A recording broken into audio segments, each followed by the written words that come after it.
Fidèles téléspectateurs, bienvenue dans Santé au quotidien, votre magazine d'information, santé, traitement et prise en charge médicale réalisé avec le partenariat du Centre médical de Kinshasa, CMK en cible. Les reins sont les organes vitaux qui assurent les grandes fonctions dans le corps humain telles que l'épuration du sang et bien d'autres. Mesdames et messieurs, aujourd'hui nous allons parler de maladies de reins ainsi que l'hémodialyse au CMK avec le professeur Dr Justine Boukaba. Suivez.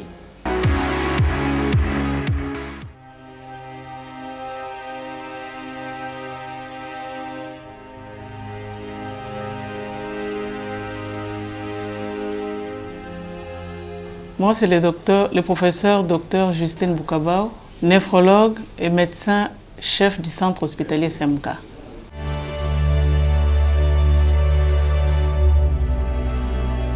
Les reins sont deux organes en forme d'haricot. Les reins sont longs de 10 à 12 cm, larges de 6 à 7,5 cm. Ils pèsent chacun, parce qu'ils sont en nombre de deux, 150 grammes. Et les reins sont formés des unités fonctionnelles, environ 1 million, appelées les néphrons. C'est de là que découle le terme néphrologie, qui signifie l'étude des maladies de reins. C'est la discipline qui s'occupe des maladies de reins.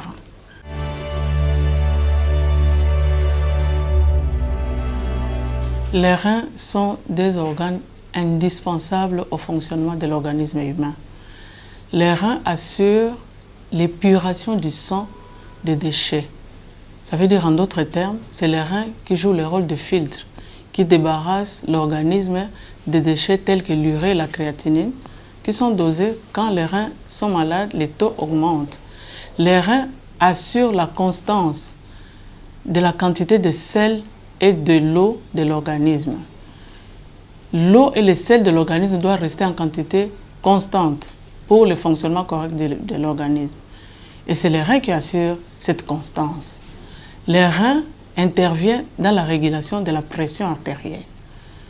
Les reins produisent également des hormones, telles que l'érythropoïétine qui intervient dans la formation des globules rouges, la vitamine D qui intervient dans la quantité de calcium du corps, parce qu'avec quand la quantité de la vitamine D est correcte, la quantité de calcium du corps sera correcte et nos os seront solides. Les reins interviennent également comme organe qui synthétise l'arénine, qui est une hormone importante pour la régulation de la pression artérielle. Les reins assurent également l'équilibre acido-basique, dont les bases et les acides qui sont produits dans notre organisme, l'équilibre est assuré par les reins.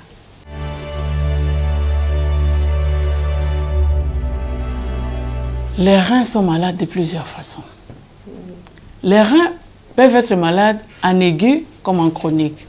En aigu, ça veut dire en d'autres termes, les reins étaient d'abord fonctionnaient normalement, étaient normaux, et brusquement, les reins deviennent malades. Là, nous parlons d'une insuffisance rénale aiguë. Mais les reins peuvent être également malades de manière chronique. L'insuffisance rénale aiguë est causée par, généralement, les infections, telles que la malaria, la fièvre typhoïde, les états de déshydratation, une personne qui a vomi, qui a fait la diarrhée, une personne qui a saigné va voir la quantité d'eau de son corps et de sang baisser, et cela va entraîner une insuffisance rénale si la situation traîne. Les reins peuvent être également malades dans les cas de prise de médicaments toxiques pour les reins, telles que les plantes médicinales non sécurisées, c'est-à-dire les plantes pour lesquelles les études n'ont jamais été réalisées pour savoir si ces plantes-là sont toxiques pour les reins ou pas, et les médicaments modernes tels que les anti-inflammatoires non stéroïdiens et certains antibiotiques comme la gentamicine, la kanamycine, la micacine. Également, les produits qu'on utilise pour réaliser des examens spéciaux en radiographie, nous appelons cela les produits de contraste iodé. Ces produits-là sont néphrotoxiques. En dehors de ces situations, les reins peuvent être malades de manière chronique. En fait, c'est une destruction progressive des reins. c'est dans quel cas les causes les plus fréquentes sont les diabètes sucrés, l'hypertension artérielle, également l'obésité. Certains médicaments également néphrotoxiques peuvent évoluer vers la chronicité. Il y a des maladies héréditaires telles que la polykystose rénale, cela entraîne l'atteinte rénale. Nous avons des obstructions, les uropathies obstructives basses, telles que dans les cas des hypertrophies de la prostate, cela se complique également d'insuffisance rénale. Mais je dois dire rapidement, dans les cas de l'insuffisance rénale chronique, c'est une situation qui évolue à bas bruit. Au début, quand les reins sont malades, il n'y a pas de signes particuliers. Dans ce cas-là, la personne ne ressentira rien jusqu'à ce que les reins seront complètement détruits.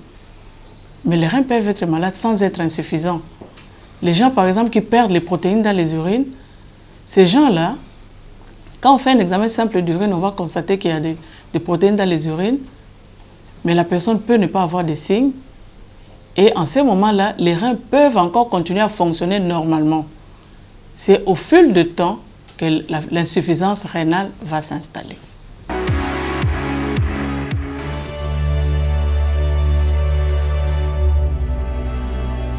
L'insuffisance rénale, c'est en fait l'état dans lequel les reins n'arrivent plus à assurer ces fonctions vitales. Et ces fonctions vitales-là, c'est surtout la fonction d'épuration du sang, de filtration en fait du sang, le fait que les reins débarrassent le sang des déchets. Quand les reins n'arrivent plus à le faire, là nous disons que les reins sont insuffisants. Ce qui explique en fait, je vais dire rapidement, que l'atteinte des reins, il y a plusieurs stades. Il y a 5 stades. Les 2 premiers stades, les reins fonctionnent normalement, les reins ne sont pas insuffisants. Mais quand on fait l'examen, par exemple un examen d'urine, on va constater qu'il y a du sang dans les urines ou bien il y a des protéines dans les urines, c'est qu'on ne devait pas trouver. Quand on fait une échographie, on trouve qu'il y a des anomalies, mais les reins fonctionnent encore normalement. C'est-à-dire que les reins arrivent à débarrasser le sang de déchets. À partir du stade 3, là nous parlons de l'insuffisance rénale. Ça veut dire en d'autres termes qu'en fait la quantité de sang qui est débarrassée de déchets par les reins est insuffisante. Donc les reins n'arrivent plus à débarrasser l'organisme d'une quantité suffisante de déchets. Et à partir de ce stade-là, on a les stades 3A et 3B. Ça, c'est une insuffisance rénale qui est encore légère et modérée. Mais le stade 4, c'est une insuffisance rénale qui devient sévère. Le stade 5, c'est l'insuffisance rénale terminale. Donc, le corps n'est débarrassé que de moins de 15 ml de déchets par minute pour 1,73 m². Dans ces conditions-là, la dialyse peut être indiquée. Mais attention, on ne soigne pas les chiffres. C'est le néphrologue qui va apprécier si la dialyse peut être indiquée en ce moment-là ou pas, en fonction des conditions du malade.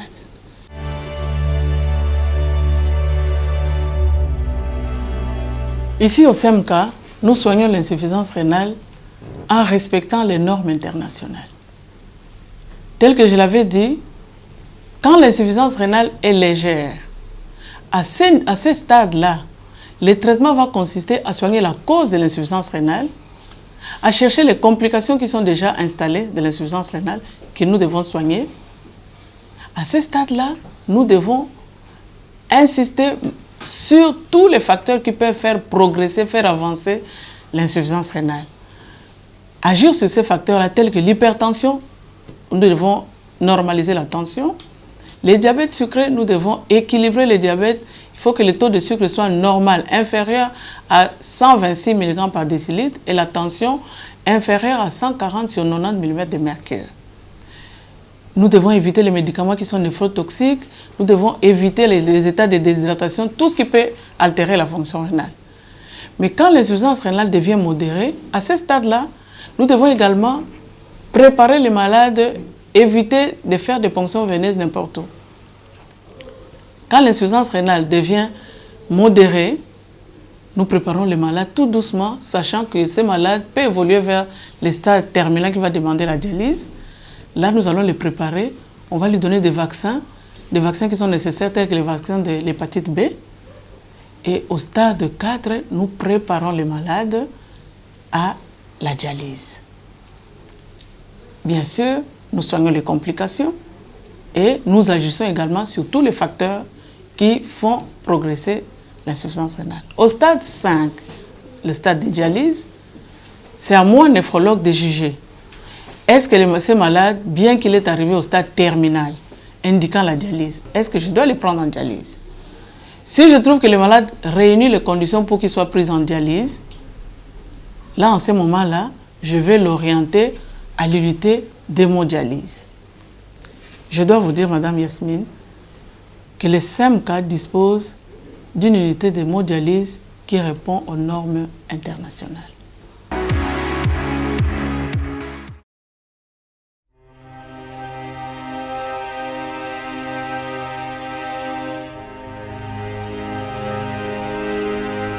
Ici, c'est la salle de traitement de l'eau pour l'hémodialyse.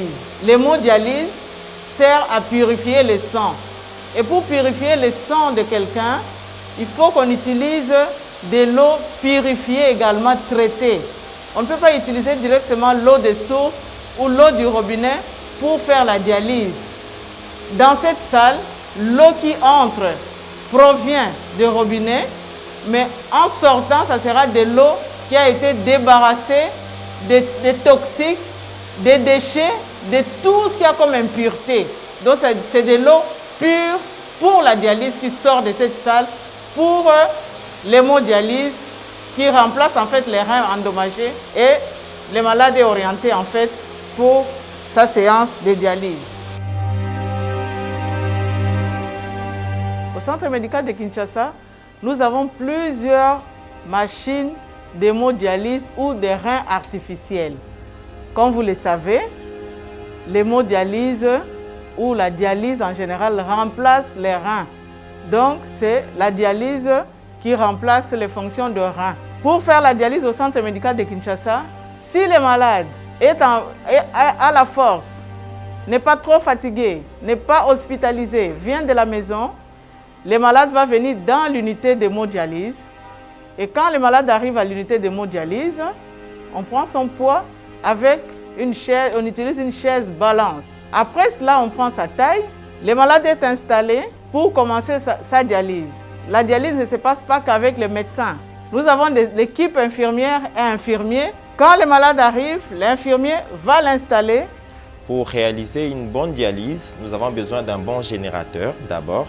Voilà pourquoi nous avons présenté notre générateur qui est en fait une marque allemande, la marque Fresenius 5008, qui réalise une très bonne dialyse. Hormis les générateurs, nous avons également besoin des lignes. Ce sont en fait sur base de ces lignes que le sang va circuler parce que ça sera un circuit extracorporel. Le sang va quitter chez les patients vers la machine, purifier et puis on va restituer le sang chez les patients. Également, on a besoin d'un filtre qui remplace en fait le rein. C'est un rein artificiel qui sera placé sur la machine. Alors pour en arriver là, nous avons besoin du poids réel du patient. Voilà pourquoi, avant que nous prenions le malade en hémodialyse, nous devons d'abord commencer par peser le malade. La pesée est très importante. Nous vous présentons notre pesée qui est là sous forme d'une chaise. En fait, ça nous permet de peser les patients, même si c'est un patient qui n'est pas très autonome. Nous pouvons l'emmener à peser sur cette chaise et puis prendre son poids réel. Alors, après qu'on aura pesé le patient, on va prendre tous les paramètres vitaux du malade. On va prendre la tension, la fréquence cardiaque, la saturation, la température. Et puis, sur base de ce poids, on va réaliser la dialyse sur prescription médicale. À partir de là, le médecin va réexaminer le malade, surtout si le malade est venu de la maison. Le médecin réexamine le malade, vérifie l'état du malade. C'est ce qui va permettre à ce qu'on fasse la prescription de la dialyse. Le docteur va prescrire la dialyse, c'est-à-dire va dire quelle quantité de liquide, par exemple, on doit retirer chez ces malades. C'est que ces reins n'arrivent plus à éliminer naturellement. C'est comme ça qu'on parle de reins artificiels. Parce que cet appareil, c'est un appareil de reins artificiels qui va faire le travail de rein. Purifier le sang, éliminer l'eau excédentaire que les reins n'arrivent pas à éliminer et retirer bien sûr les déchets également que les reins n'arrivent pas à retirer, les acides et les sels en excès, notamment le potassium. Pour les patients qui sont hospitalisés au service des soins intensifs ou aux soins rapprochés, les CMK disposent de l'équipement nécessaire pour faire la dialyse au lit du malade. Le malade ne bouge pas, on ne prend pas les risques de déstabiliser le patient. Nous avons l'unité de traitement d'eau que nous appelons l'Aqua Uno. Cet appareil remplace tout ce qui se passe dans la salle de traitement de l'eau.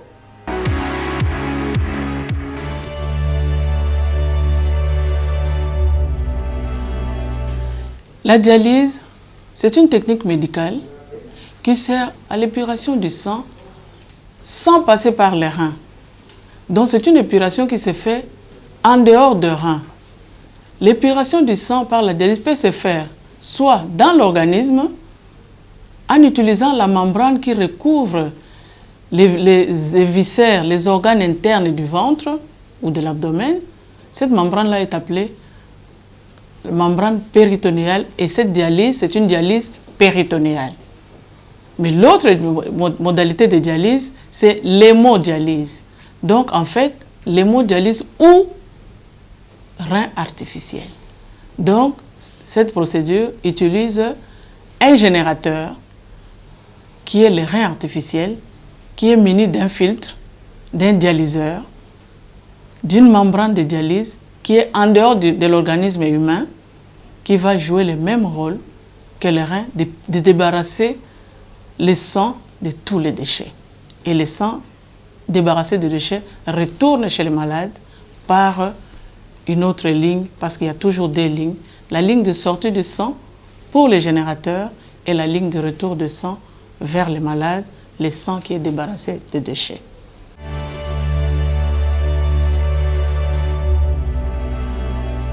La prise en charge des reins, chaque personne est censée prendre soin de ses reins. Parce qu'en fait, tout le monde peut être malade de reins, même un enfant. Qu'est-ce que nous devons faire? Première chose, nous devons éviter toutes les situations qui peuvent endommager les reins en aigu. Donc nous devons éviter de ne pas boire suffisamment d'eau. Il ne faut pas être déshydraté. Il faut boire, les adultes bien sûr, pas les enfants. Mais les enfants aussi doivent boire correctement, une quantité suffisante d'eau, mais je parle des adultes. 1,5 litre à 2 litres d'eau par jour. Ça, c'est très important. Surtout que nous sommes dans un pays chaud. Il fait très chaud, on se déshydrate facilement.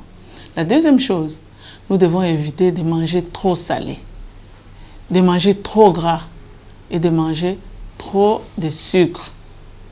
On est prêt à manger beaucoup de pâtisseries et c'est trop sucré. Ce n'est pas bon pour l'organisme. La troisième chose, nous devons éviter tout ce qui est néphrotoxique. Nous l'avons dit, parmi les causes aiguës d'atteinte de reins, nous avons les médicaments néphrotoxiques, il faut les éviter. Et la meilleure façon de les éviter, éviter l'automédication. Quand nous sommes malades, consultons les médecins. Ensuite, les hypertendus doivent soigner leur hypertension correctement. Soigner l'hypertension correctement ne veut pas dire boire les médicaments tous les jours. C'est viser une tension normale, inférieure à 140 sur 90 mm de mercure. Les diabétiques doivent soigner leur diabète. Viser également un taux de sucre normal. Respecter la prescription du médecin qui est faite généralement du régime pauvre en sucre à absorption rapide et du médicament antidiabétique selon la prescription du médecin. C'est soit l'insuline, soit le comprimé. Nous devons éviter la cigarette, éviter l'alcool, la bière, le vin, le whisky, nous devons les éviter. Évitons de rester sédentaires sans rien faire. Il faut faire l'exercice physique. Généralement, les gens disent qu'on n'a pas le temps. L'exercice physique, nous ne disons pas qu'il faut faire des choses extraordinaires. La marche suffit. 30 minutes de marche par jour, régulièrement, chaque jour, c'est amplement suffisant. Ça permet de perdre les calories et cela permet à ce que la personne soit en bonne santé. Et si la personne est malade, il y a une insuffisance rénale, il faut aller voir le néphrologue qui va vous aider à ce que votre pathologie rénale soit prise en charge correctement pour que sa progression soit ralentie. Mais si par malheur vous arrivez au stade terminal, bien sûr qu'il faut aller faire la dialyse dans un centre qui répond aux normes internationales telles que le centre médical de Kinshasa.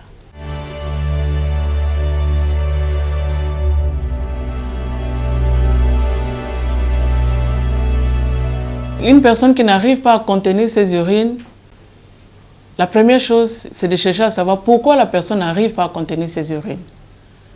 On peut ne pas arriver à contenir les urines parce qu'on est malade, parce qu'il y a une infection urinaire. C'est le médecin qui va vous consulter qui saura est-ce que vous n'arrivez pas à contenir les urines parce que vous avez une infection urinaire? Est-ce qu'il y a un obstacle sur le passage des urines? Ce qui peut faire qu'en fait, les peu d'urine qui se perd, ça se perd parce que c'est le trop plein, mais en fait, toute la vessie ne se vide pas. Mais il se peut aussi qu'on n'arrive pas à contenir les urines parce qu'il y a une lésion, il y a une atteinte, soit au niveau de la vessie, soit une atteinte neurologique, donc c'est le médecin qui va établir le diagnostic. Le fait de ne pas uriner correctement ne signifie pas insuffisance rénale, mais ça peut se compliquer d'une insuffisance rénale. C'était l'intervention du professeur Dr Justine Boukaba. Je vous rappelle qu'elle est médecin néphrologue au sein du Centre médical de Kinshasa, CMK en sigle. Ensemble, nous avons parlé de maladies de rein ainsi que l'hémodialyse au sein du CMK. Des questions? Joignez-nous au numéro qui s'affiche au bas de votre écran ou soit nous écrire directement sur notre page Facebook ou WhatsApp Santé au quotidien. Encore une fois, merci et bonne santé à tous.